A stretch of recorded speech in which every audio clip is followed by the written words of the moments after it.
ಜಯಬಲ್ಲ ನನ್ನ ಪರಮಾತ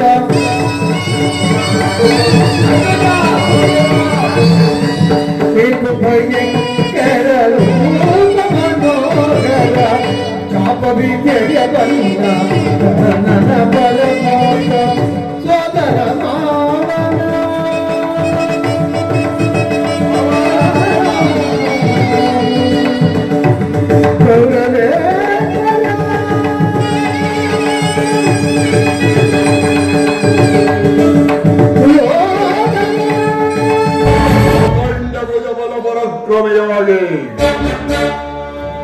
ಶಕ್ತಿ ಧೀಮಂತ ಧೀಮಂತರಾಗಿರಾರಾಧಿಸುತ್ತಿರುವ ಈ ಗುರುಕುಲ ಚಕ್ರೇಶ್ವರನಿಗೆ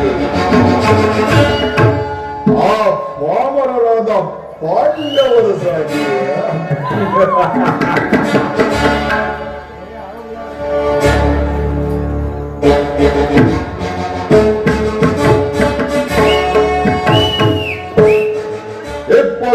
ದಿನ ಅಘೋರ ತಪಸ್ಸನ್ನು ಮಾಡಿ ಅಜೇಯರಾಗಿರುವ ತಾತ ಭೀಷ್ಮರಿಗೆ ನಮೋ ನಮಃ.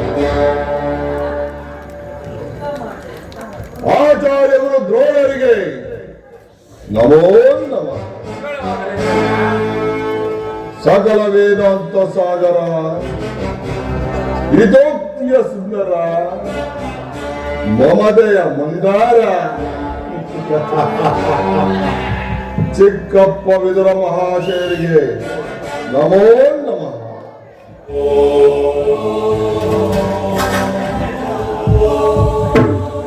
ಗಮನಿಗಳಲ್ಲಿ ಒಂದೇ ವಂಶದ ಪವಿತ್ರವಾದ ರಕ್ತವನ್ನು ಹಂಚಿಕೊಂಡಿರುವ ನನ್ನ ಸಹೋದರ ದುಶ್ಯಾಸನ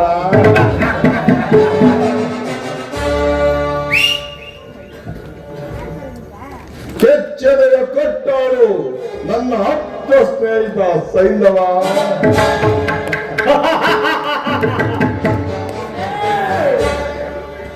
ಅಪೂರ್ವ ಬಿಲ್ಲಾಳು ಕೆಚ್ಚೆದೆಯ ಕಟ್ಟಾಳು ಈ ದುರ್ಯೋಧನ ಕಣ್ಮಣಿ ನನ್ನ ಆಪ್ತ ಮಿತ್ರ ಕರ್ಣ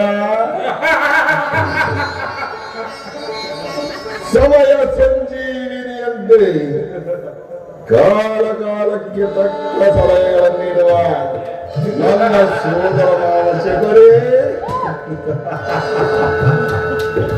ಅಶ್ವತ್ಥಾಮ ಶೌರ್ಯ ಅಧಿರಥ ಮಹಾರಥಿಕರ ಬೆಂಬಲವು ನನಗೆ ಸಂಪೂರ್ಣವಾಗಿರುವಾಗ ನನ್ನನ್ನು ಜಯಿಸತಕ್ಕ ಧೀರರು ಈ ಜನರಿಗೆ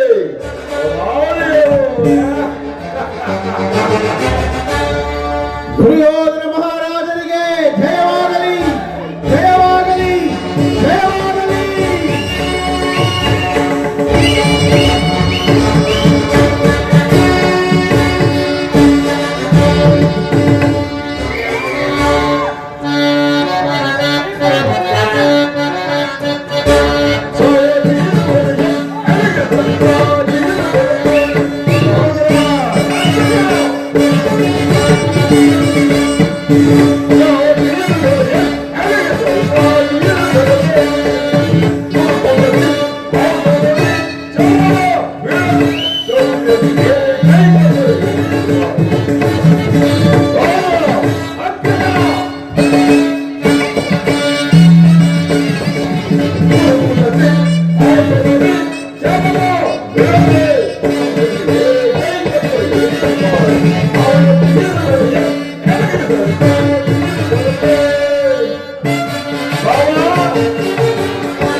ಒಲ್ಲೆ ಸಾಲಿಗಿರುವವರೆಗೆ ಎಡಗದೆ, ಸಾಲಿಗಿರುವವರೆಗೆ, ಸಾಲಿಗಿರುವವರೆಗೆ, ಎಡಗದೆ, ಸಾಲಿಗಿರುವವರೆಗೆ. ಗುರುಕುಲಸಿ ಆಳುವಲ್ಲಿ ಜಲವ ಬಿಡದೆ, ಸೋಲಿಗೆ ಕೈಗದರಿಗೆ. ಗುರುಕುಲಸಿ ಆಳುವಲ್ಲಿ ಜಲವ ಬಿಡದೆ, ಸೋಲಿಗೆ ಕೈಗದರಿಗೆ. ಸಾಲಿಗಿರುವವರೆಗೆ, ಎಡಗದೆ, ಸಾಲಿಗಿರುವವರೆಗೆ. ದಾದಾ, ಒಂದು ವಿಚಿತ್ರವಾದ ಸಂಗತಿಯನ್ನು ಕೇಳಿದ್ರ? ರಾಜ್ಯ ಕೋಶಾದಿಗಳನ್ನೆಲ್ಲ ಕಳೆದುಕೊಂಡು ಕಾಡಿನಲ್ಲಿ ವನವಾಸ ಮಾಡುತ್ತಾ ಭಿಕ್ಷೆ ಎತ್ತು ತಿನ್ನುತ್ತಿರುವ ಆ ಪುಣ್ಯ ಪಾಂಡವರು ಅರ್ಧ ರಾಜ್ಯವನ್ನೇ ಕೇಳಿದ್ದಾರೆ. ನೋಡಿದ ಅವರ ಧೈರ್ಯ ಸೊಕ್ಕು ಎಚ್ಚರ ಮಟ್ಟಿಗಿರುವುದು. ದುರ್ಯೋಧನ, ಪಾಂಡವರು ನಿಮ್ಮ ಸಹೋದರರಲ್ಲವೇ? ಅವರಿಗೆ ಕೊಡಬೇಕಾದ ಅರ್ಧ ರಾಜ್ಯವನ್ನು ಕೊಟ್ಟು ಅವರನ್ನು ಆಧರಿಸು. ಇಲ್ಲವಾದರೆ ಯುದ್ಧವು ಸಿದ್ಧವಾಗುತ್ತದೆ. ದುಡುಗಿನ ದುಗುಡವ ದೊರೆನಿಪ. ದುರ್ಯೋಧನ, ನುಡುಗಿನ ದುಗುಡವ ದೊರೆನಿಪ. ಕರೆಯಲು ಖ್ಯಾತಿ ಪಡೆದಿ ಕುಟುಂಬ. ದುರ್ಯೋಧನ, ಕರೆಯಲು ಖ್ಯಾತಿ ಪಡೆದಿ ಕುಟುಂಬ. ನುಡುಗಿನ ದುಗುಡವ ದೊರೆನಿಪ.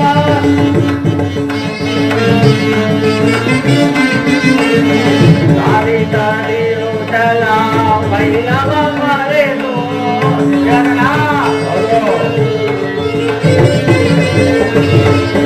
ತಾರಿರುತ್ತಲ ಮೈಲವ ಮರೆದು ಜಾತಿಗಳೆನಿಸಿದ ಪಾಂಡು ಕುಮಾರನು.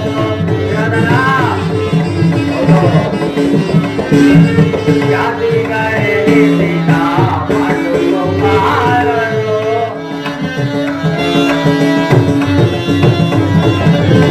ನೀನು ಸಂತಸದಿ ವೈರವ ಮರೆತು. ಯೋಧನ, ನೀನು ಸಂತಸದಿ ವೈರವ ಮರೆತು. ಇತ ಬಯಸುವರಿಗೂ ಹಿರಿಯರು.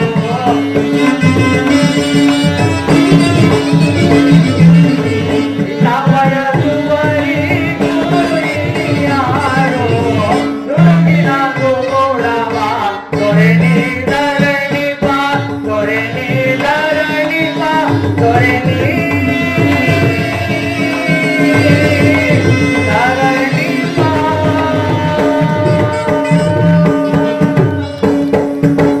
ದುರ್ಯೋಧನ, ಪಾಂಡವರು ಅನ್ಯರೇ, ನಿನ್ನ ಸಹೋದರರಲ್ಲವೇ? ಅವರಿಗೆ ಕೊಡಬೇಕಾದ ಅರ್ಧ ರಾಜ್ಯವನ್ನು ಕೊಟ್ಟು ಅವರನ್ನು ಆಧರಿಸು. ಇದೇ ನನ್ನ ಅಭಿಮತ. ದುರ್ಯೋಧನ, ಯುದ್ಧ ನಾನು ಸದಾ ಸಿದ್ಧ. ಗುರುದೇವ,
ದುರ್ಯೋಧನ, ಪಿತಾಮಹ ಭೀಷ್ಮಾಚಾರ್ಯರ ಉದ್ದೇಶವು ಹಾಗೂ ನನ್ನ ಉದ್ದೇಶವು ಒಂದೇ ಆಗಿದೆ ಸುಯೋಧನ. ಇನ್ನಾದರೂ ಯುದ್ಧದ ಚಿಂತೆಯನ್ನು ಬಿಟ್ಟು ನಿನ್ನ ವೃದ್ಧ ಜನಕಜನನಿಯರಿಗೆ ಸಂತೋಷವುಂಟು ಮಾಡಬಾರದೆ. ಪಾಂಡವರು ನಿಮ್ಮ ಚಿಕ್ಕಪ್ಪನ ಮಕ್ಕಳಲ್ಲವೇ? ಅವರಿಗೆ ಸಲ್ಲಬೇಕಾದ ಅರ್ಧ ರಾಜ್ಯವನ್ನು ಕೊಟ್ಟು ಆದರಿಸು ಸುಯೋಧನ. ಇದೇ ನನ್ನ ಅಭಿಮತ. ಗಾಂಗೇಯನೊಡನೆ ನಾನು ಪ್ರಾರ್ಥಿಸಿಕೊಳ್ಳುವನು.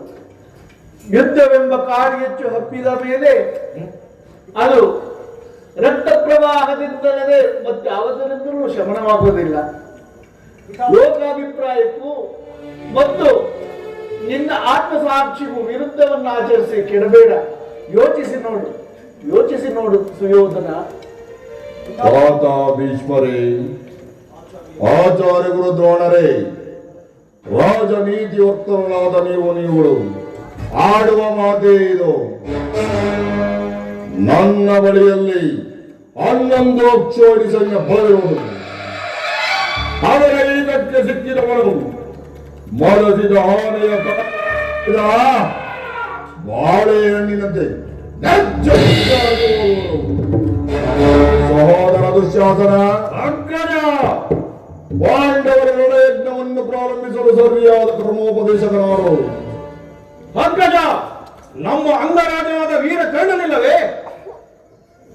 ದುರ್ಯೋಧನ, ಪೂಜ್ಯರಾದ ಭೀಷ್ಮಾದ್ರೋಣಾದಿಗಳು ಇರುವಲ್ಲಿ ಅವರ ಕಣ್ಣೆದುರಿಗೆ ಬೇಡ, ನನಗೇತಕ್ಕೆ ಆ ವಿಚಾರ? ಕಾಯಾದಿಗಳಾದ ನೀವುಗಳು ಸಂಧಿಯನ್ನು ನಿರಾಕರಿಸಲು ಸಾಧ್ಯವಿಲ್ಲ. ಅದನ್ನು ಮಾಡುವ ಕಾಲವು ಇನ್ನೂ ಮೀರಿಲ್ಲ. ಯೋಚಿಸಿ ನೋಡು ಸುಯೋಧನ, ಯೋಚಿಸಿ ನೋಡು. ಸುಯೋಧನ, ಗಾಂಗೇಯನೊಡನೆ ನಾನು ಪ್ರಾರ್ಥಿಸಿಕೊಳ್ಳುವೆನು. ಯುದ್ಧವೆಂಬ ಕಾರ್ಯಚ್ಚು ಹಬ್ಬಿದ ಮೇಲೆ ಅದು ರಕ್ತ ಪ್ರವಾಹದಿಂದಲೇ ಮತ್ತೆ ಯಾವುದರಿಂದಲೂ ಶಮನವಾಗುವುದಿಲ್ಲ. ಲೋಕಾಭಿಪ್ರಾಯಕ್ಕೂ ನಿನ್ನ ಆತ್ಮಸಾಕ್ಷಿಗೂ ವಿರುದ್ಧವನ್ನು ಆಚರಿಸಿ ಅನ್ಯಾಯವಾಗಿ ಕೆಡಬೇಡ. ಯೋಚಿಸಿ ನೋಡು. ಅಗ್ರಜ, ಪಾಂಡವರ ಪಕ್ಷಪಾತಗಳು ಈ ನಮ್ಮ ಸಭೆಯಲ್ಲಿ ಇರುವಂತೆ ತೋರುತ್ತದೆ. ನಮ್ಮ ಪಕ್ಷಪಾತಗಳೆಲ್ಲ ಮರಳೆ ಧರ್ಮದ ಪಕ್ಷಪಾತಗಳೆಂದು ತಿಳಿ. ಜಯ ಜಯ ಕೃಷ್ಣ, ಜಯ ಜಯ ದ್ರೌಪದಿ. ಏನು ಕೃಷ್ಣ ಪುರುಷೋತ್ತಮ? ಯಾವ ಪುರುಷೋತ್ತಮ? ಯಾರಿಗೆ ಪುರುಷೋತ್ತಮ? ನೆಟ್ಟಗೆ ನನ್ನ ರಮನಿಗೆ ಬಾರದಿ ತನ್ನ ಹುಟ್ಟು ಗುಣಕ್ಕೆ ಅನುಸಾರವಾಗಿ ಪೂರ್ವ ದಾಸಿ ಪುತ್ರರ ಮನೆಗೆ ಅವನು. ಛೆ, ಸುಯೋಧನ, ನ್ಯಾಯವಾಗಿ ಪಾಂಡವರಿಗೆ ಬರಬೇಕಾದ ಅರ್ಧರಾಜ್ಯವನ್ನು ಕೊಡುವಂತೆ ಕೇಳಲು ಶ್ರೀಕೃಷ್ಣ ಪರಮಾತ್ಮನು ಬರುತ್ತಿರುವನಲ್ಲದೆ ನಿನ್ನಲ್ಲಿ ಯಾಚನೆಗಾಗಿ ಬರುತ್ತಿಲ್ಲ. ಏನು ಹೇಳಿದೆ ವಿದುರ? ಪಾಂಡವರಿಗೆ ಅರ್ಧ ರಾಜ್ಯವನ್ನು ಕೊಡಬೇಕಾದ ವಿಚಾರ ಒಬ್ಬ ದಾಸಿ ಪುತ್ರರಿಂದ ನಾನು ಕೇಳಿ ತಿಳಿದುಕೊಳ್ಳಬೇಕೆ? ಸಾಕು, ಬಾಯಿ ಬಚ್ಚಿ ಕುಳಿತುಕೋ. ಸುಯೋಧನ, ಬಲವಂತನಾದ ಮಾತ್ರಕ್ಕೆ ನಿನಗೆ ನ್ಯಾಯವೋ ಅಧೀನವೋ ಅಥವಾ ನ್ಯಾಯಕ್ಕೆ ಸರ್ವರೂ ಅಧೀನವೋ? ರೋಗಿಗೆ ಅಪತ್ಯ ರುಚಿಸುವಂತೆ ಪಥ್ಯ ಎಂದಿಗೂ ರುಚಿಸಲಾರದು. ನಿನ್ನ ಕಾರಣಕಾಲವು ಸನ್ನಿಹಿತವಾಗಿರುವುದರಿಂದಲೇ ನೀನು ಈ ರೀತಿ ಮಾತನಾಡುತ್ತಿರುವುದು. ವಿದುರ,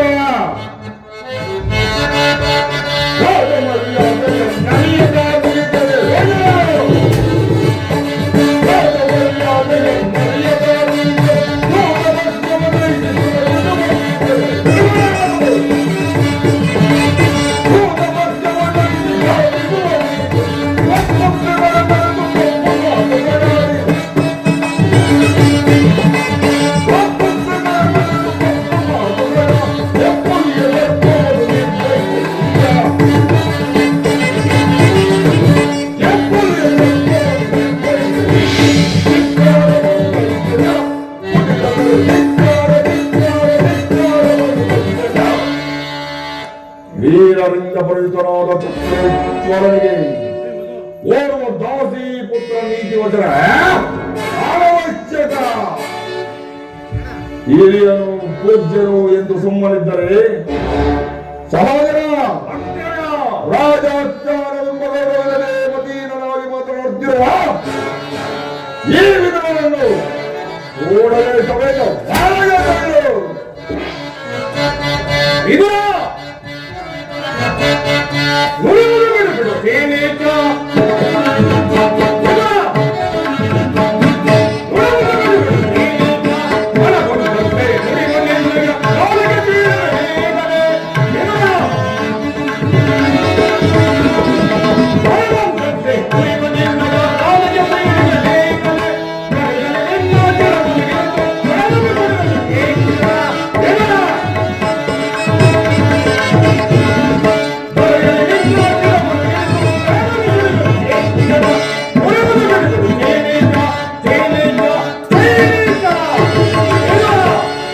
ಒಪ್ಪದಿಂದ ಮನೆಗೆ ತಪ್ಪೇರಿಸುವ ಕೋದ್ರೋಹವಿದ್ರ ರಾಜಸ್ಥಾನವೆಂಬ ಗೌರವ ಇಲ್ಲದೆ ಮಿತಿ ಮೀರಿ ಹತ್ತಿರುವ ನೀನು ಈ ಸಭೆಯಿಂದ ಬಿಟ್ಟು ಬರಲು.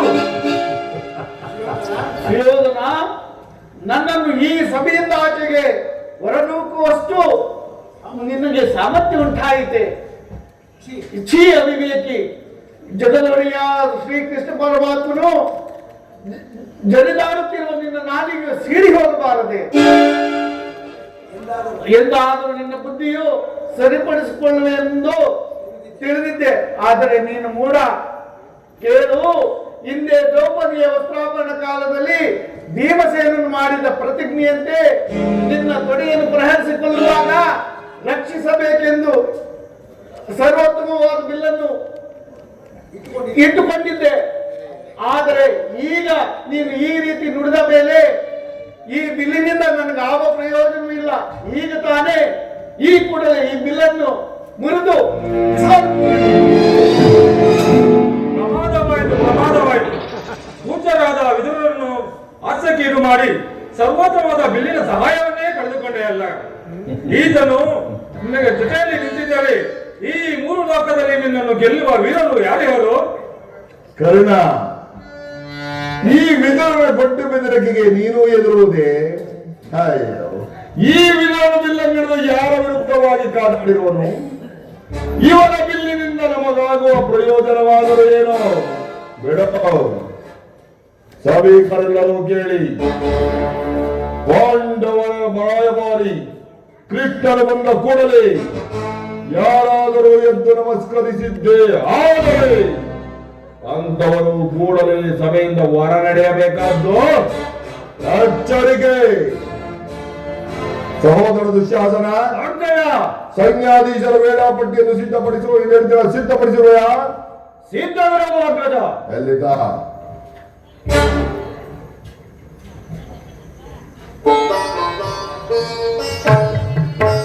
ಸಹೋದರ, ಆ ಕೃಷ್ಣನ ಮುಂದಾಗ ನಾನು ಇದನ್ನೇ ನೋಡುತ್ತಿರುತ್ತೇನೆ.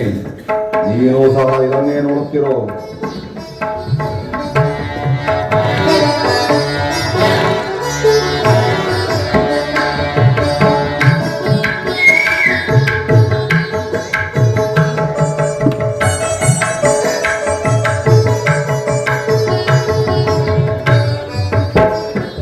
ಪೂಜ್ಯರಾದ ಭೀಷ್ಮ ದ್ರೋಣಾದಿಗಳು ಎದ್ದು ನಿಂತು ಗೌರವಿಸುತ್ತಿದ್ದರು. ಈಗಲೂ ಕಣ್ಣೆತ್ತಿಯೂ ಸಹ ನೋಡದೆ ಕುಳಿತಿರುವನಲ್ಲ ಇರಲಿ. ನನ್ನ ಎಡಗಾಲಿನ ಪಾದದ ಮುಂಗಷ್ಟದಿಂದ ಈ ಭೂಮಿಯನ್ನು ಮೆಟ್ಟಿ ತಾನಾಗಿಯೇ ಬಂದು ನನ್ನ ಪಾದದ ಮೇಲೆ ಬೀಳುವಂತೆ ಮಾಡುವೆನು. ಯೋಗಮಾಯೆ, ಜಾಗೃತಳಾಗು.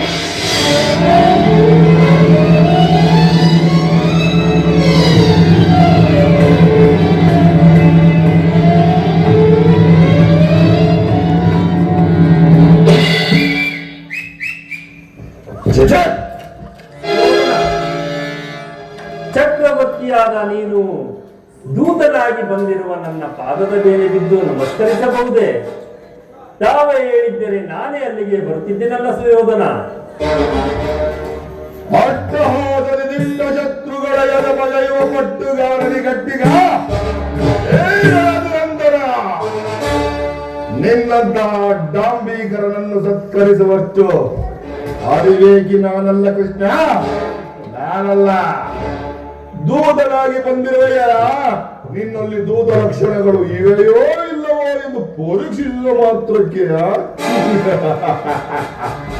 ನಮಸ್ಕರಿಸಿದೆ ಎಂದು ಹೆಮ್ಮೆ ಪಡುವೆಯ? ಒಂದು ವೇಳೆ ನಮಸ್ಕರಿಸಿದ್ದೇಯಾದರೆ ಅದು ನಿನಗಲ್ಲ, ಗೋಮಾತೆಗೆಂದು ತಿಳಿ. ಕೃಷ್ಣ ಬಂದಿದ್ದ ಇಲ್ಲವ, ಕುಳಿತುಕೋ. ಅಗತ್ಯವಾಗಿ ಏನ್ ಆಶ್ಚರ್ಯ, ಇದೇನು ಆಶ್ಚರ್ಯ! ಯಾರಿಗೂ ತಿಳಿದ ಈ ನಮ್ಮ ಸಾರ್ವಭೌಮ ಚಕ್ರವರ್ತಿಯು ಸಿಂಹಾಸನದಿಂದ ಇಳಿದು ಬಂದರೋ ಅಥವಾ ಉರುಳಿ ಬಂದರೋ? ಕೃಷ್ಣ, ಇನ್ನು ಮುಂದೆ ಈ ನಿನ್ನ ತಂತ್ರಮಂತ್ರಗಳು ಈ ನಮ್ಮ ಸಾರ್ವಭೌಮರ ಮುಂದೆ ಧೂಳೀಪಟ.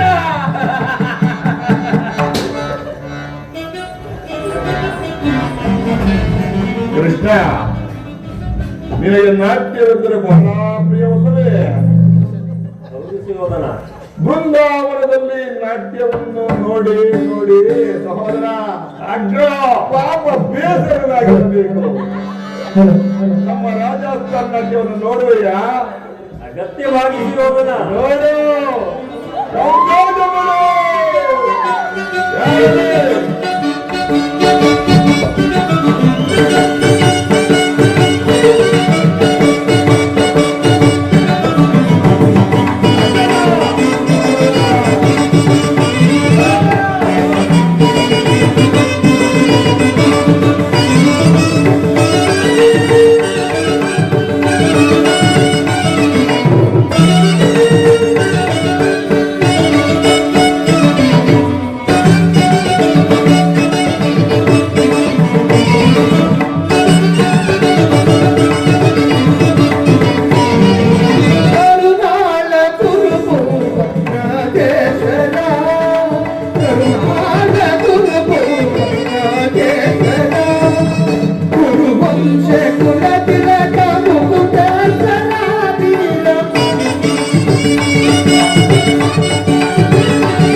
ಭಯಂಕರ ರೂಪ ಮನೋಹರ, ಇವು ಭಯಂಕರ ರೂಪ ಮನೋಹರ, ಕಾಪ ವಿಜಯ ಬಲ್ಲ ನನ್ನ ಪರಮಾತ.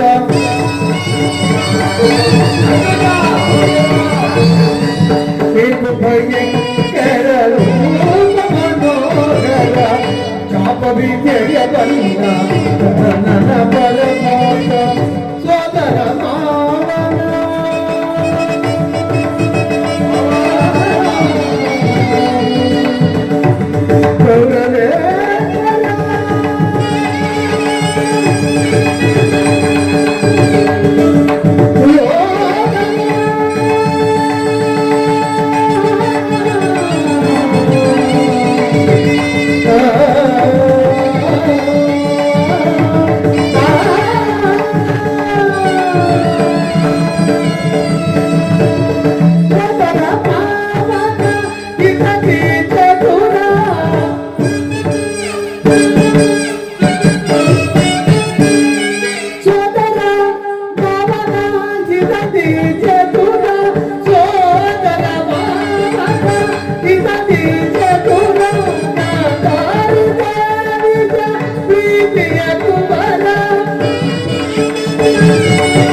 ನೀಲವರ್ಣಧಾರಿ ಈ ಚೆಲುವ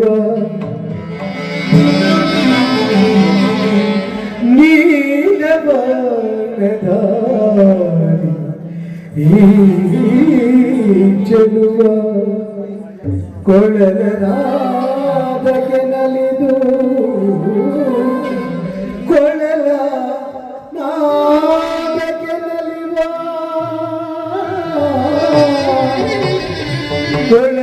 ಕೊಳಲನಾದಕ್ಕೆ ನಲಿವ ಶ್ರೀಕೃಷ್ಣ ಮುರಾರಿ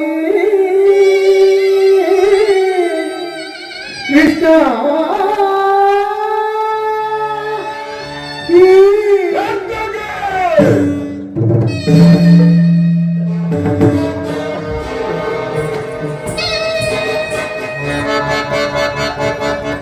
ಏನೆಂದು ಹೇಳಿದೆ ಏನೆಂದು ಹೇಳಿದೆ ಮತ್ತೊಮ್ಮೆ ಹೇಳಿ.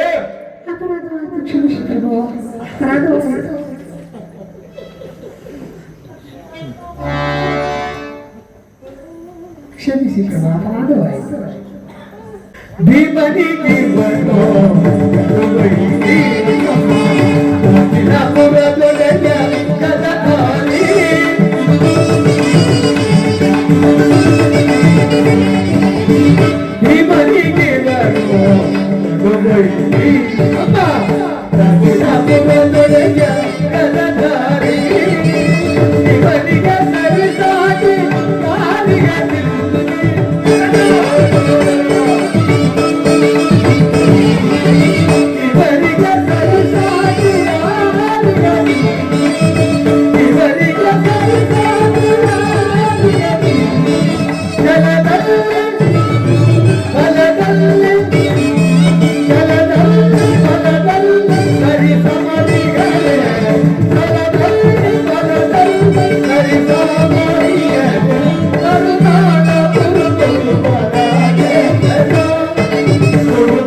ಕೃಷ್ಣ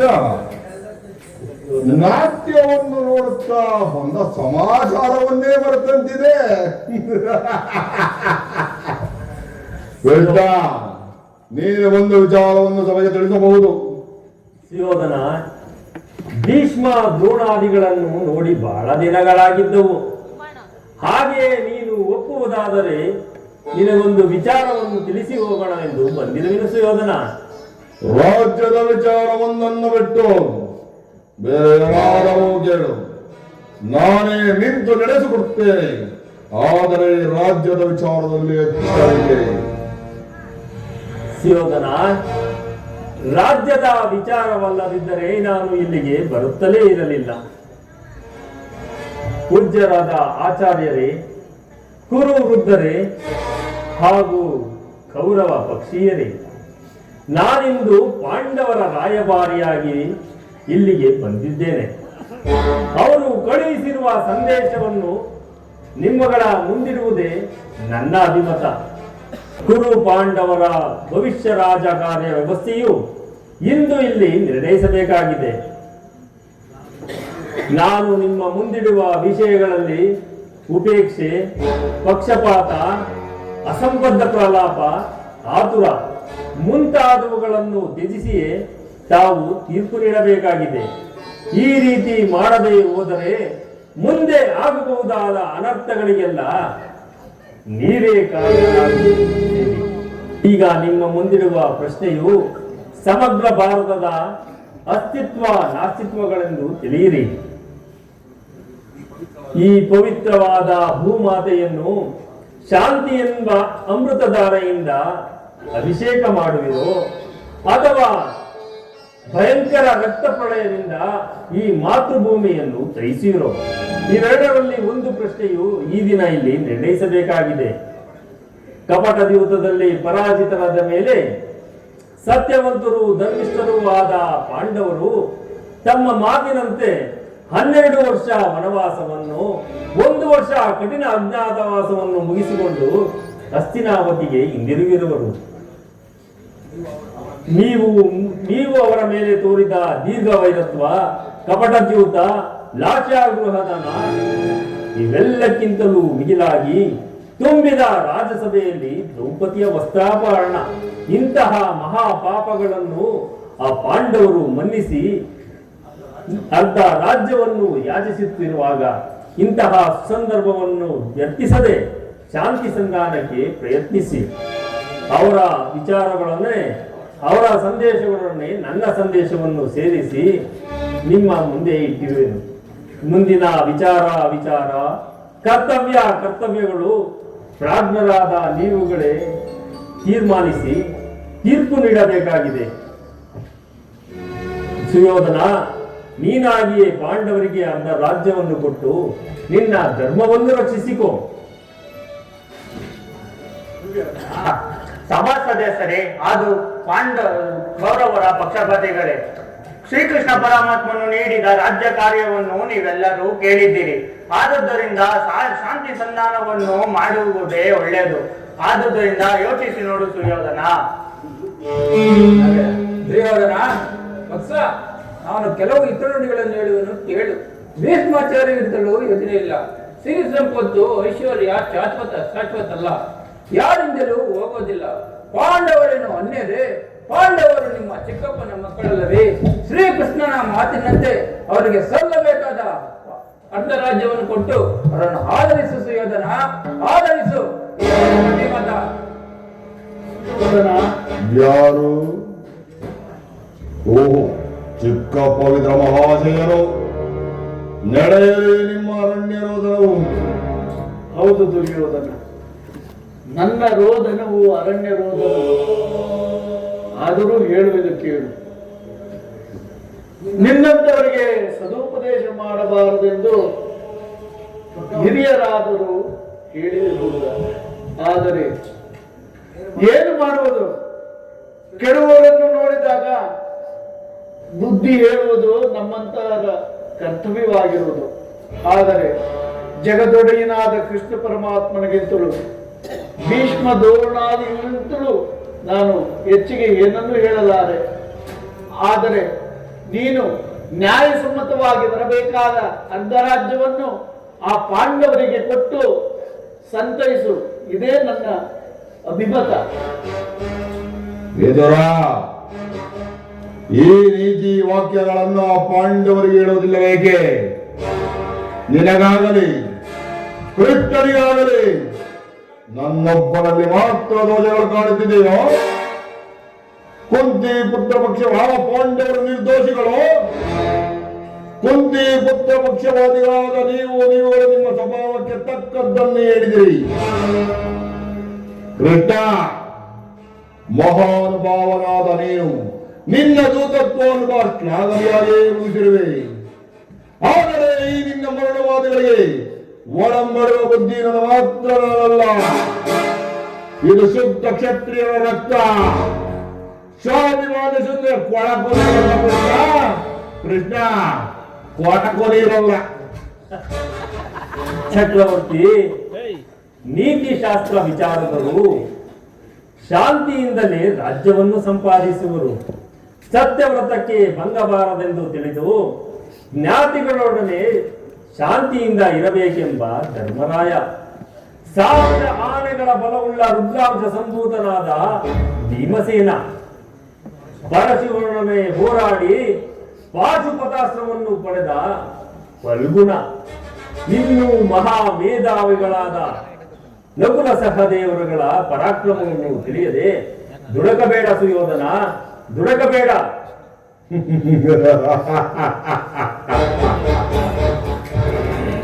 ಏನು ಹೇಳಿದೆ ಕೃಷ್ಣ? ಆ ನಿನ್ನ ಪಾಂಡವರು ಮಹಾಪರಾಕ್ರಮಿಗಳು.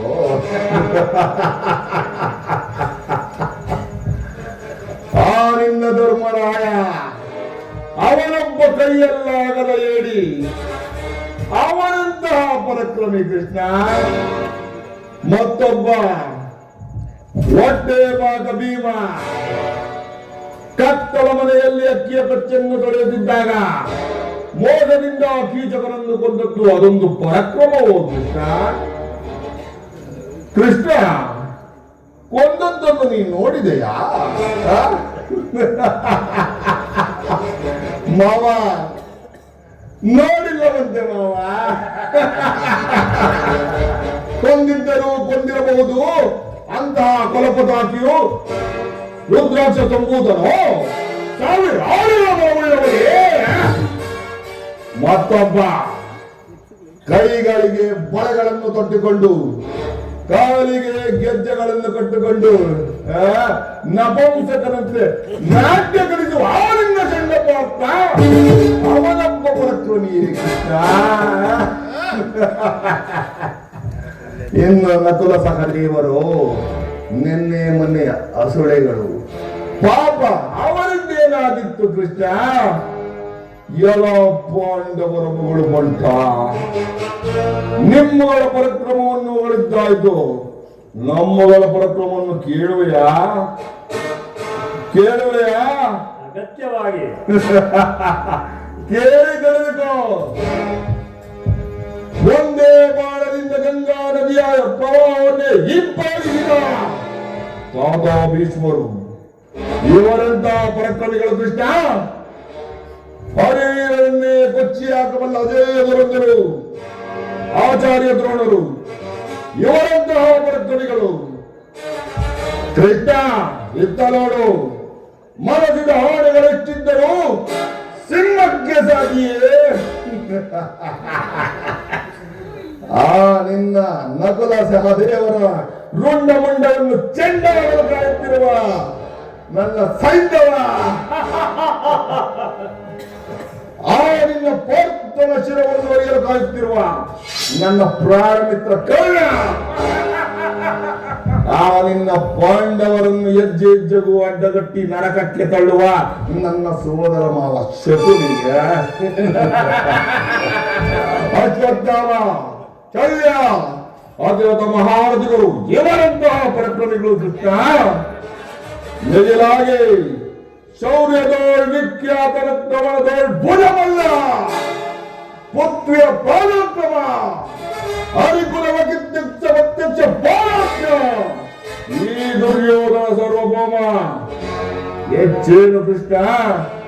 ಆ ನಿನ್ನ ಪಾಂಡವರಿಗೆ ಸಕಲ ಸಾಮಗ್ರಿಗಳನ್ನು ಕಳಿಸಿ ಯಜ್ಞಕ್ಕೆ ಕಳಿಸು, ಇಲ್ಲವಾದರೆ ನೀನು ಸಹ ಮತ್ತೊಮ್ಮೆ ಯೋಚಿಸು. ಯೋಧನ, ಇದು ನಿನ್ನ ದುರಾಗ್ರಹದ, ಇದು ನಿನ್ನ ದುರಹಂಕಾರದ, ಇದು ನಿನ್ನ ದುಸ್ಸಹವಾಸ, ಇದು ನಿನ್ನ ದುರಾಶಯದ ದುರಾಭಿಮಾನ. ವಿಚಾರ ಮಾಡು ಕೌರವೇಶ್ವರ. ಸುಯೋಧನ, ನೀನಾಗಿಯೇ ಪಾಂಡವರಿಗೆ ಅರ್ಧ ರಾಜ್ಯವನ್ನು ಕೊಡದೆ ಹೋದರೆ ಎಲ್ಲಾ ರಾಜ್ಯವನ್ನು ಅವರೇ ಅಪಹರಿಸಿಕೊಳ್ಳುವುದು ಎಚ್ಚರಿಕೆ. ಸಮಗ ಮಾಡುವುದಿಲ್ಲ ಹೋಗ್ಬಿಡುತ್ತ. ಏನು ಹೇಳಿದೆ? ನಮ್ಮದು ದುರಗ್ರಹದ, ದುರಂಕಾರದ, ದುಸ್ಸಹವಾಸದ, ದುರಾಶಯ ದುರಭಿಮಾನವೇ. ಆಗೆಲ್ಲ ಕೇಳು ಕೃಷ್ಣ, ಈ ಗಡ್ಡಾಳ ಗೌರವೇಶ್ವರನ್ನು ಓದಬೇಕೆಂಬುದಲ್ಲವೇ ಆಳಿನ ಮಂಡ ಭೀಮ. ಅದು ಅದು ಅದು ದುರಗ್ರಹ. ಲೋಕೈಕ ವೀರನಾದ ಕರ್ಣನನ್ನು ಒಲಿಸಬೇಕೆಂದನಲ್ಲವೇ ಆಳಿನ ಚಂಡಪಾರ್ಥ. ಅದು ಅದು ದುರಂಕಾರ. ಅಭಿಮಾನದಿಂದ ನಿನ್ನಂತಹ ಕಪಟಿಯ ಸ್ನೇಹವನ್ನು ಮಾಡಿದರಲ್ಲವೇ ಆ ಪಾಂಡವರು. ಅದು ಅದು ದುಸ್ಸಹವಾಸ. ನಾವೇ ಸಮರ್ಥರು, ನಾವೇ ಜಯಶೀಲರು ಎಂದು ಹೆಮ್ಮೆ ಪಡುತ್ತಿರಲ್ಲವೇ ಆಳಿನ ಪಾಂಡವರು. ಅದು ಅದು ದುರಭಿಮಾನ. ತಮ್ಮ ಜಗಪದಾಜಿಯನ್ನು ಬರೆದಗಂಡರಲ್ಲಿ ಆಳಿನ ಮರ್ಯಾದೆಯನ್ನು ಮಾಡುತ್ತಿರಲೇ ಆಳಿನ ಪಾಂಡವರು. ಅದು ದುರಾಶಯ. ಹೆಚ್ಚೇನು ಕೃಷ್ಣ, ನೀವಾರು ಏನು ಹೇಳಿದರು ಈ ದುರ್ಯೋಧನ ನಿರ್ಧಾರವು ಚಲಿಸಲು ಸುಮ್ಮನೆ ಕಂಠ ಶೋಷಣೆಯಿಂದ ಪ್ರಯೋಜನವಿಲ್ಲ. ಕೃಷ್ಣ, ಬಾಗಿಲು ತೆಗೆದಿರುವುದು. ಸುಯೋಧನ, ಹೋಗಲಿ. ಇಂದ್ರಪ್ರಸ್ಥ, ವಾನಪ್ರಸ್ಥ, ವಾರಣಾವತ, ವಸಂತ, ಜಯಂತ ಈ 5 ಗ್ರಾಮಗಳನ್ನಾದರೂ ಕೊಡು. ಶಾಂತ ಚಿತ್ತರಾದ ಪಾಂಡವರುಗಳು ಅವುಗಳಿಂದಲೇ ತೃಪ್ತರಾಗುವರು. 5 ಗ್ರಾಮಗಳೇಕೆ ಕೃಷ್ಣ? ಹಿಂದೆ ಭಿಕ್ಷೆ ಬೇಡಿ ಅಲೆಯುತ್ತಿದ್ದ 50 ಹಳ್ಳಿಗಳು ಈಗಲೂ ಸಿದ್ಧವಾಗಿರುವುದು. ಮಾವ, ಭಿಕ್ಷಾ ಪಾತ್ರೆ ಕಳಿಸೋಣ, ಅಲ್ಲಿಗೆ ಕಳಿಸುವ ಆಳಿನ ಪಾಂಡವರನ್ನು. ಯೋಧನ, ನಮ್ಮ ಭೀಮಸೇನನು ಮಹಾಕೋಪಿಷ್ಟ, ಬಹಳ ಹೊರಟ. ಅವನಿಗೆ ಕೋಪ ಬಂದರೆ ಅದನ್ನು ತಡೆದುಕೊಳ್ಳುವ ಸೈರಣೆ ನಿನಗಿಲ್ಲ. ಹೋಗಲಿ, ಅವನಿಗಾದರೂ ಒಂದು ಗ್ರಾಮವನ್ನು ಕೊಡಿಸಿ ಯೋಧನ. ಕೃಷ್ಣ, ಅಂತರಂಗದಲ್ಲಿ ಯುದ್ಧವನ್ನು ಸಂಕಲ್ಪಿಸಿ ಬಹಿರಂಗದಲ್ಲಿ ಸಂಧಿಯ ನಾಟಕವನ್ನಾಡುತ್ತಿರುವ ಈ ನಿನ್ನ ಕಪಟ ನಾಟಕವನ್ನು ನಾನು ಅರಿಯದವನೆಂದು ಭಾವಿಸಿದೆಯಾ? ಕೃಷ್ಣ, ಯುದ್ಧದ ಭಯವನ್ನು ತೋರಿಸುತ್ತಿರುವೆಯಾ? ಯುದ್ಧವು ಕ್ಷತ್ರಿಯರ ಧರ್ಮ, ಮೋಕ್ಷ, ಕಾಮ, ಜೀವನದ ಏಕವಾದ ಯುದ್ಧದ ಸಲುವಾಗಿ ಕ್ಷತ್ರಿಯನೆಂದಿಗೂ ಭಯಪಡುವುದಿಲ್ಲ, ಭಯಪಡಲಾರ. ಸಮರವೇ ಸಿದ್ಧ.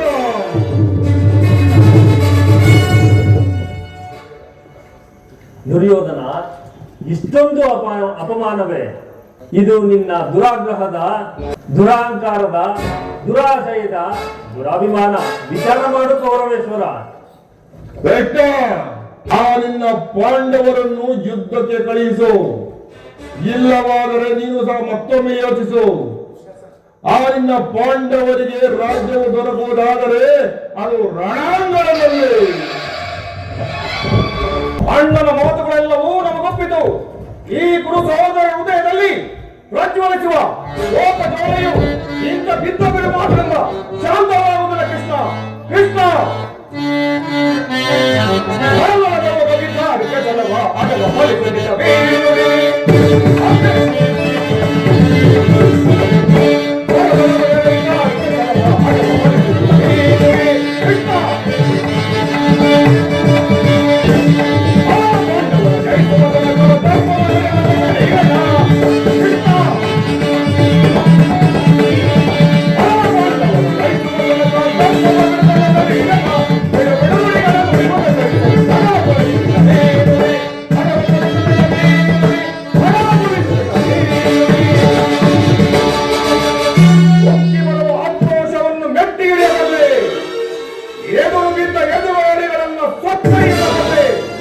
ಹೊಟ್ಟೆಗೆ ಇಟ್ಟಿಲ್ಲದೆ ದಿಕ್ಕೆಟ್ಟು ದಿಕ್ಕೋಪವಾಗಿರುವ ನಿನ್ನ ಪಾಂಡವರ ಸೇನಾ ಸಮುದ್ರವನ್ನ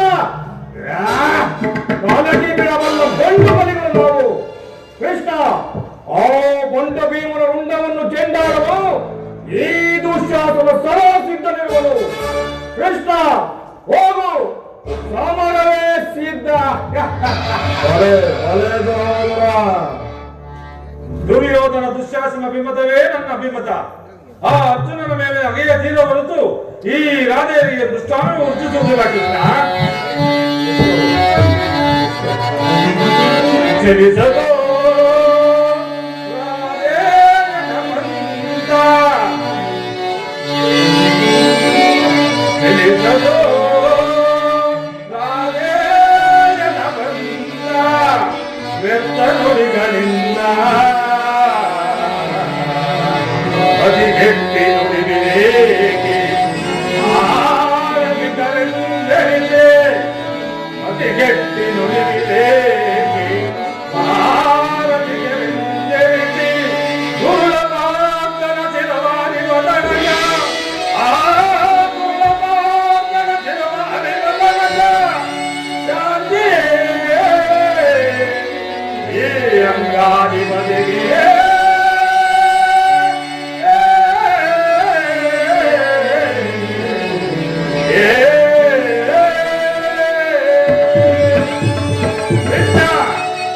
ಸಲ್ಲಿ ಅಂತಿಮ ಕಾಲದಲ್ಲಿ ಶಾಂತಿಯನ್ನು ಬಯಸುವುದು ಈ ವೃದ್ಧರಿಗೆ ಸಹಜವಾದದ್ದು, ನಮ್ಮಂತ ವೀರ ಕೇಸರಿಗಲ್ಲ.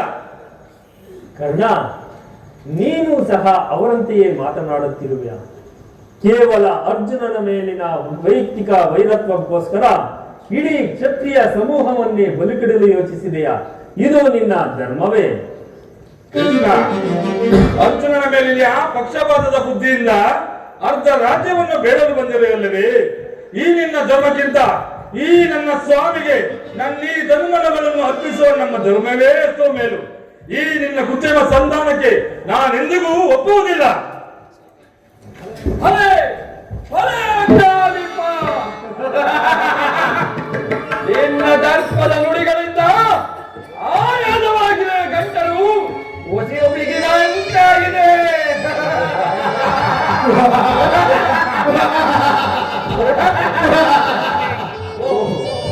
ಮೇಲೆ ಮೀರಿತು ಮದೋನ್ಮತ್ತರಾದ ಇವರುಗಳನ್ನೇ ಮಾತನಾಡುವುದೇ ಅನುಚಿತ. ಶಿವನ ಆತನನ್ನು ಮಾತನಾಡಿ ಕೇಳು. ಭಾರತವು ನಿನಗೆ ತಿಳಿದಿರಾಗ. ಭಾರತವು ನಿನಗೆ ತಿಳಿದಿರಾಗ.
ತಿರಸ್ಕರಿಸಿ ಬಿಟ್ಟೆಯ ಕುರುಕುಲದ ಕಳಂಕ ಸ್ವರೂಪ.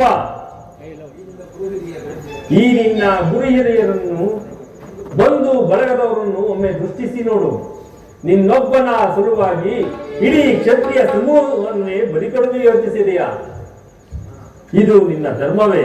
ಪಾಂಡವರು ನಿಮ್ಮ ತಂದೆಯವರ ಪ್ರಭುತ್ವವನ್ನು ಅಂಗೀಕರಿಸುವರು, ನಿನ್ನನ್ನು ಯುವರಾಜನೆಂದು ಸನ್ಮಾನಿಸುವರು. ನಿಮ್ಮೆಲ್ಲರ ಪ್ರೀತಿ ಮಮತೆ ಸ್ನೇಹ ಹೊರತಾಗಿ ಪಾಂಡವರಿಗೆ ಮತ್ತಾವುದೂ ಬೇಡ. ಇದು ಅತ್ಯಂತ ಮಹತ್ವವಾದ ವಿಷಯ. ಈ ಸಂಧಿಯನ್ನು ನಿರಾಕರಿಸಬೇಡ ಸುಯೋಧನ. ಪಾಂಡವರಿಗೆ ರಾಜ್ಯದ ಮೇಲಿನ ಹಕ್ಕನ್ನು ನೀಡದಿದ್ದರೂ ಹೋಗಲಿ, ಅವರ ಇಷ್ಟ ಬಂದಷ್ಟಾದರೂ ಭೂಮಿಯನ್ನು ಅವರಿಗೆ ಕೊಟ್ಟು ನೀನು ಆಧರಿಸು, ತಂದಿಗೆ ಸಮ್ಮತಿಸು ಯೋಧನ. ದಾನವ ವಿಜಯಿ ಯದುಪತಿಯು ಕೇವಲ ಪಾಂಡವರ ಸಲುವಾಗಿಯೇ ಅಲ್ಲ, ಮೊತ್ತಾರ ಸಲುವಾಗೋ ನಿಮ್ಮಗಳ ಸಲುವಾಗಿ ಮುಂದೊದಗುವ ಭೀಷಣ ಯುದ್ಧದಲ್ಲಿ ಈ ಮಾನವ ಕೋಟಿಯನ್ನು ಉದ್ಧರಿಸುವ ಸಲುವಾಗಿ ನಿನ್ನಲ್ಲಿ ಸಂಧಿ ಭಿಕ್ಷೆ ಬೇಡುತ್ತಿರುವೆನು.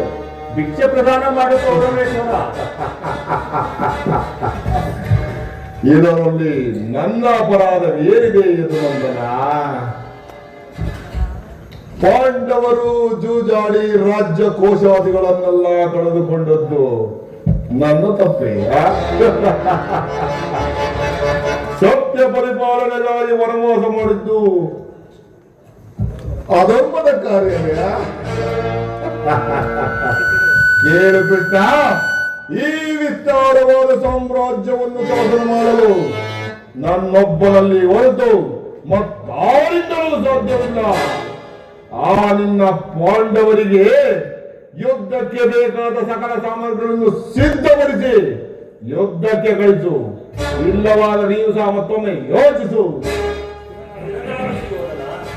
ನಿನ್ನ ಅಭಿಷ್ಟವು ಯುದ್ಧವೇ ಆದರೆ ಅದನ್ನು ನೀನು ಅಗತ್ಯವಾಗಿ ಹೊಂದುವೆ. ಆದರೆ ಇದು ನಿನ್ನ ಯುದ್ಧವಲ್ಲ, ಇದು ಭಯಂಕರ ಆತ್ಮಹತ್ಯೆ. ಪಾಪಾಶಯ, ಕುರುಕುಲದ ಕಳಂಕ ಸ್ವರೂಪ, ನಿನ್ನ ಅಪರಾಧಗಳು ಏನೆಂದು ಬಲ್ಲೆಯ? ಕೇಳು, ಹಿಂದೆ ರಾಜಸೂಯಾಗದಲ್ಲಿ ಪಾಂಡವರ ಸಂಪತ್ತನ್ನು ನೋಡಿ ಕರುಬಿದ ನೀನು ಈ ಶಕುನಿಯ ಸಲಹೆಯಂತೆ ಯುಧಿಷ್ಠರನ್ನು ಕಪಟದೂತಕ್ಕೆ ಎಳೆದದ್ದನ್ನು ಮರೆತೆಯ? ತುಂಬಿದ ರಾಜಸಭೆಯಲ್ಲಿ ದ್ರೌಪದಿಯ ವಸ್ತ್ರಾಪಹರಣ ಹಾಗೂ ಲಾಸ್ಯಾಗೃಹ ದಾನ, ಇಂತಹ ಮಹಾಪಾಪಗಳನ್ನು ಮನ್ನಿಸಿ ಪಾಂಡವರು ಸಂಧಿಗಾಗಿ ನನ್ನನ್ನು ಯಾಚಿಸುತ್ತಿರುವಾಗ ಇಂತಹ ಸುಸಂದರ್ಭವನ್ನು ರಕ್ಷಿಸದೆ ಸಂಧಾನಕ್ಕೆ ಪ್ರಯತ್ನಿಸು ಸುಯೋಧನ. ಅದು ನಿನ್ನ ಭ್ರಮೆ. ಕೆಟ್ಟರೂ ಸರಿಯೇ, ಕಟ್ಟ ಕಡೆಯದಾಗಿ ಕಾಳಿಗಟ್ಟಲೇಬೇಕೆಂದು ಪಟ್ಟು ಹಿಡಿದ ಈ ವೀರ ಕಟ್ಟಾಳು ಕೌರವೇಶ್ವರನನ್ನು ಕೆಣಕಿ ಒಪ್ಪರಿಗೆಯ ಮೇಲೆ ಕೂತು ಚಪ್ಪಾಳೆ ಹೊಡೆದು ಕೇಕೆ ಹಾಕಿ ನಕ್ಕಳಲ್ಲ, ಆರಿಂದ ಪಾಂಡವದಲ್ಲಿ ಅಂದೇ ತೊಟ್ಟೆನು ಚರವರು ಭೂತ ಪ್ರೇತಗಳಿಗೆ ಒಡೆಯನಾದ ಭೂತರಾಮೇಶ್ವರನೇ ಕಾಲಕ್ಕೆಂತರೂ ಸರಿ ಕುರು ಸಾಮ್ರಾಜ್ಯವೇ ರಕ್ತದ ಮಡಿಯಲ್ಲಿ ಅಷ್ಟ ಐಶ್ವರ್ಯ ಸಂಪನ್ನನೆಂಬ ನಾನು ಮಸಣದ ಮಣ್ಣಲ್ಲಿ ಮಣ್ಣಿಳಿದು ಕಾಡ ಕಡೆ ಚರದಟ್ಟು ಮಾಡುವೆ ಯುದ್ಧ. ಕೇಳು ಮನ ಹರಿಗೆ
ಅಗ್ಗಜ, ಇವು ಕೌರವ ರಾಜಸಭೆಯಲ್ಲ, ಒಂದು ನನ್ನ ಮಿತ್ರಕೂಟ. ಇನ್ನು ಅನ್ನವನ್ನು ತಿಂದು ಅನೇಕ ಚಿತ್ರಗಳಾಗಿ ನೋಡ್ತಿರುವರು. ಸಮಯ ದೊರಕಿದರೆ ಇವರು ಯಾವ ದ್ರೋಹ ಚಿಂತನೆ ಕೊಡ್ತಕ್ಕಂಥವಲ್ಲ. ಅಗ್ಗಜ, ನಾವಿಲ್ಲಿ ಒಂದು ಕ್ಷಣವೂ ನಿಲ್ಲಲಾರರು. ನಡೆಯೋಣ, ಸರಿಯಾಗಿ ಹೇಳಿದೆ ಸಹೋದರ. ಈ ಶತ್ರುಗಳ ಮಧ್ಯೆ ನಮಗೇನು ಕೆಲಸ? ನಡೆದು ಹೋಗೋಣ. ಮುಂದೆ ವಿಖ್ಯಾತ ವಂಶಕ್ಕೆ ಕಳಂಕ ಬರುವುದೆಂದು ಭಾವಿಸಿ. ಆದ್ದರಿಂದ ನಾನು ಹೇಳಿದಂತೆ ಮಾಡಬೇಕು ಕಟೀರ. ಈ ದುರ್ಯೋಧನ, ದುಶ್ಯಾಸನ, ಶಕುನಿ ಈ ಮೂವರನ್ನು ಬಂಧನದಲ್ಲಿಟ್ಟು ಶಾಂತಿ ಸಂಧಾನಕ್ಕೆ ಮುಂದೆ ಹೋಗಿ ಈ ಮಾನವ ಕೋಟಿಯನ್ನು ಉದ್ಧರಿಸಿ. ಆ ಪಾಪಿಗಳು ನಿಮ್ಮನ್ನು ಬಂಧಿಸಲು ಆಗಮಿಸುತ್ತಾರೆ. ಏನು? ನನ್ನನ್ನು ಬಂಧಿಸುವರೆ? ಯಾರನ್ನು ಬಂಧಿಸುವಿರಿ? ಬಂಧನಕ್ಕೆ ಬೇಡ.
ಕಡೆಗೂ ನನ್ನ ಮಾತನ್ನು ತಿರಸ್ಕರಿಸಿ ಬಿಟ್ಟೆಯ ಕುರುಕುಳದ ಕಳಂಕ ಸ್ವರೂಪ. ಪುರಸ್ಕರಿಸಲಾದ ಸಂದೇಶವನ್ನು ತಿರಸ್ಕರಿಸಿದ್ದು ಅನುಚಿತವೇ? ಯದು ವಂಶದ ಕಳಂಕ ಸ್ವರೂಪಿ. ನಿನ್ನ ಅಪರಾಧಗಳು ಅಗಣ್ಯ. ನಿನ್ನ ವರ್ತನೆಯು ಅಕ್ಷಮ್ಯ ಅಪರಾಧ. ಅಪರಾಧಕ್ಕೆ ಶಿಕ್ಷೆ ಅದನ್ನು ತಾವೇ ನಿರ್ಧರಿಸಬೇಕು. ಅದನ್ನು ಯಾರು ನಿರ್ಣಯಿಸಬೇಕಾಗಿಲ್ಲ, ನಾನಾಗಲೇ ನಿರ್ಣಯಿಸಿದ್ದೇನೆ. ಯಾರಿಗೋ? ಮತ್ತಿನ್ಯಾರಿಗೆ? ಈ ನಮ್ಮ ಸಾರ್ವಭೌಮ ಚಕ್ರವರ್ತಿಗೆ. ಏನೆಂದು? ಕೃಷ್ಣ, ನಿನ್ನನ್ನು ಉಚಿತ ರೀತಿಯಲ್ಲಿ ಬೀಳ್ಕೊಳ್ಳಬೇಕೆಂದು ನಮ್ಮ ಶಕುನಿ ಮಾವನವರ ಸಲಹೆ. ಏನು? ಶಕುನಿ ಮಾವನವರ ಸಲಹೆ ಎಂದ ಮೇಲೆ ಅದು ಅದ್ಭುತವಾಗಿಯೇ ಇರಬೇಕು. ಹೌದೌದು, ಅದ್ಭುತವಾದ ಸತ್ಕಾರವು ಅದ್ಭುತವಾಗಿಯೇ ಇರುವುದು. ನಿಮ್ಮಗಳ ಅದ್ಭುತವಾದ ಸತ್ಕಾರವನ್ನು ನಾನು ಅತ್ಯದ್ಭುತಕಾರವಾಗಿಯೇ ಸ್ವೀಕರಿಸುತ್ತೇನೆ. ಸಹೋದರ, ಬಂದಿದ್ದೀರಿ ಕೃಷ್ಣ? ಯಾರನ್ನು ಬಂದಿದ್ರಿ? ಬಂಧಿಸಿ ನೋಡೋಣ. ಬಂದಿದ್ದೀರಿ?